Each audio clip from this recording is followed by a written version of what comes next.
जय सदाशिव। भगवान सदाशिव कितने भोले भाले हैं। अपने भक्त के कल्याण के लिए वे कोई भी भेष धारण कर लेते हैं। इस संबंध में भगवान शिव की एक मनोरम कथा है। एक समय दक्षिण में मीनाक्षीपुरम के राजा के दरबार में सोमदत्त नाम का एक बहुत अच्छा गायक था, जिसे राजा बड़ा सम्मान देता था और बहुत धन वैभव भी उसको दे रखा था। इससे उस सोमदत्त से दूसरे गायक ईर्ष्या रखते थे। इसी ईर्ष्या के कारण एक विदेश का, दूसरे प्रदेश का एक गायक इस उद्देश्य से दरबार में पहुंचा कि वह सोमदत्त को प्रतियोगिता में हराकर उस खुद राज दरबारी बन जाएगा। तो वो राजा के दरबार में जाकर उसने राजा से प्रतियोगिता की बात कही। राजा ने अगले दिन का समय रख दिया प्रतियोगिता का और कहा कि कल जो भी विजयी गायक होगा उसे राज दरबारी पद पर नियुक्त किया जाएगा और जो विजयी नहीं होगा उसको प्राणदंड दिया जाएगा। आगंतुक गायक की कला बहुत प्रसिद्ध थी। सभी लोग उसकी प्रशंसा करते थे कि वह बहुत ही अच्छा गायक है।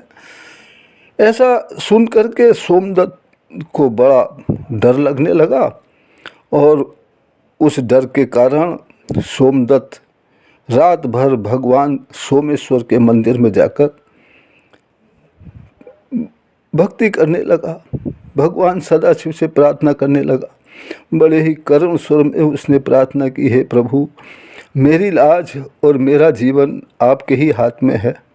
दया कर इस विपत्ति को मुझसे हटा दीजिए।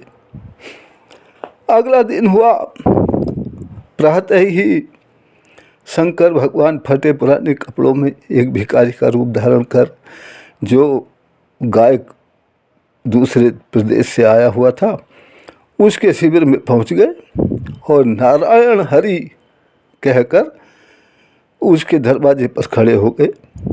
गायक ने भिखारी के पास सारंगी देखी तो उसने पूछा, क्या तुम गाना बजाना भी जानते हो? भिखारी, जो शंकर भगवान थे भिखारी के भेष में, उन्होंने हाँ कहा कि गाना बजाना जानता हूँ।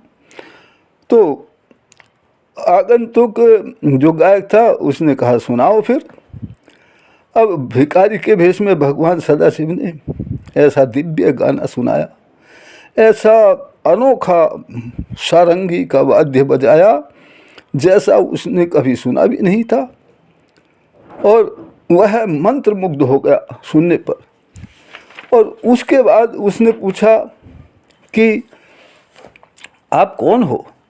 शंकर जी बोले, जो भिखारी के भेष में थे, मैं राजदरबारी सोमदत्त गायक का शिष्य हूँ। उसने यह सुनते ही आगंतुक के होश उड़ गए। उसने सोचा कि जिसका शिष्य इतना निपुण है, इतना अच्छा गाता है, उसका गुरु यानी सोमदत्त स्वयं कैसा गाता होगा।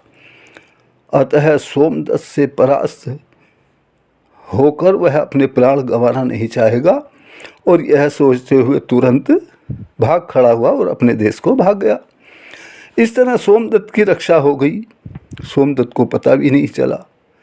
भोले भंडारी भगवान शंकर इतने दयालु हैं कि अपने भक्त के भले के लिए, अपने भक्त की रक्षा के लिए एक दूसरे के सम्मुख भिखारी का भेष धारण करके और नाचने गाने का काम भी कर गए। देखिए, ऐसे दयालु कृपालु श्री शंकर जी की उपासना कितनी सरलता से हो जाती है। मिट्टी की मूर्ति बना लीजिए, बेल पत्ते से पूजा कर दीजिए और बिना मेहनत के मुँह बजा दीजिए, उसे बाजे का काम हो जाएगा। फिर इस पूजा से जो भी आपकी मन की इच्छा हो मांग लीजिए, सब पूरी हो जाती है। ऐसे हैं सत्यम शिवम सुंदरम भोले भाले, कल्याण स्वरूप श्री भगवान शंकर जो भक्तों के लिए भोले हैं और दुष्टों के लिए भाले हैं, ऐसे सदाशिव हम सबका कल्याण करें। इसी प्रार्थना के साथ जय सदाशिव।